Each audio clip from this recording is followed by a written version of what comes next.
Assalamualaikum warahmatullahi wabarakatuh. Perkenalkan, nama saya Nandi Totaib, jurusan Hukum Tata Negara Fakultas Syariah kelas 5B. Baik, di sini saya akan memaparkan materi saya tentang hukum di Asia Tenggara, tepatnya hukum Islam di Asia Tenggara. Lalu pada materi saya ambil tentang perbedaan hukum perkawinan Islam di negara Thailand dan juga ada perbandingannya di negara kita atau negara Indonesia.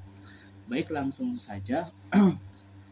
Hukum perkawinan Islam di Thailand itu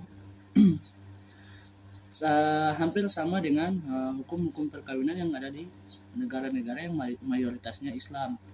Akan tetapi ada beberapa hal tertentu yang belum bisa dimasukkan dalam hukum-hukum mayoritas atau hukum-hukum tertulis yang ada di Thailand.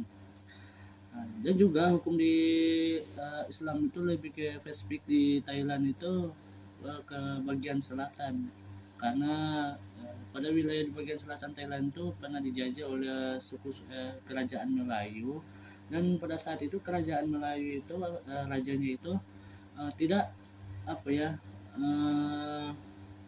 membuat suatu aturan yang mengikat, tapi aturan tentang ajaran Islam itu fleksibel, jadi tidak mengganggu ajaran-ajaran agama lain selain agama Islam. Itu yang termasuk di dalam hukum perkawinan Islam. Dan juga ada bentuk-bentuk perkawinan Islam di Thailand itu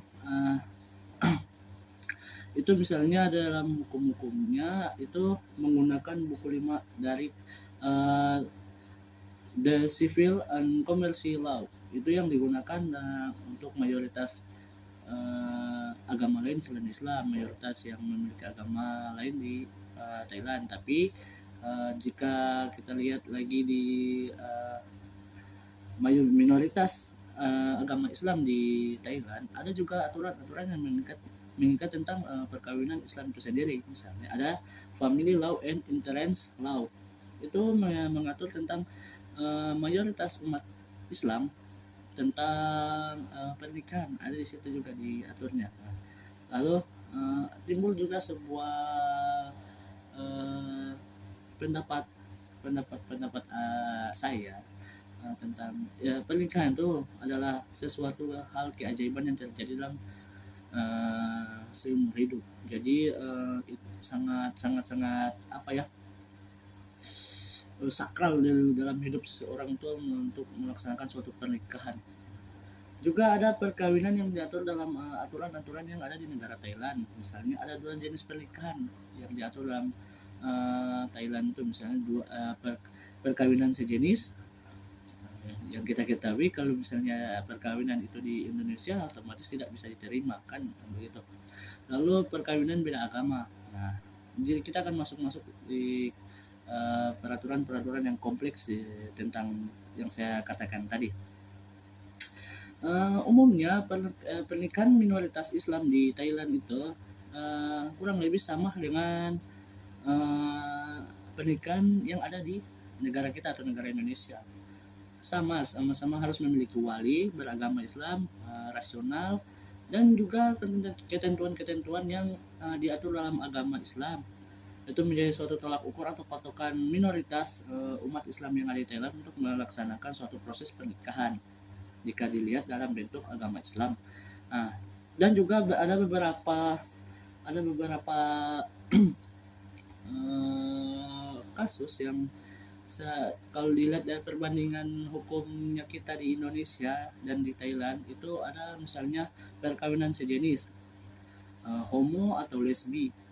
Di Indonesia itu tidak diizinkan untuk perkawinan sejenis, tapi di Thailand itu ada beberapa konsultasi hukum bisa mengizinkan apabila memang memerlukan suatu penegakan hukum di Thailand. Ada aturan yang mengatur tentang itu, tapi saya tidak bisa sebutkan tentang hukumnya karena terkendala soal bahasa, karena kebanyakan saya lihat materinya tentang hukum yang mengatur itu kebanyakan berbahasa Thailand dan saya tidak bisa mengartikan itu.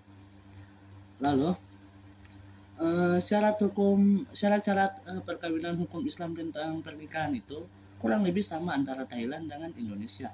Misalnya beragama Islam yang seperti yang saya katakan tadi, yang bukan mahrim, wali nikah bagi perempuan, dihadiri saksi, dan sedang tidak ihram atau berakhir, bukan paksaan. Nah,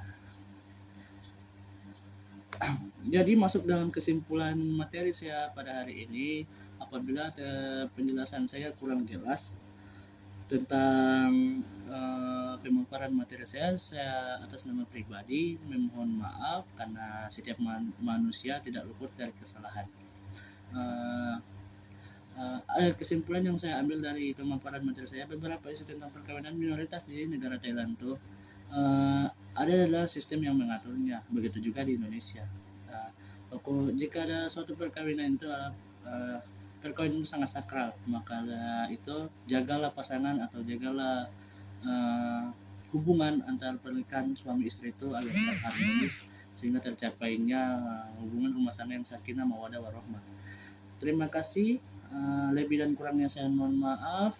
Billahi taufik wal hidayah. Wassalamualaikum warahmatullahi wabarakatuh.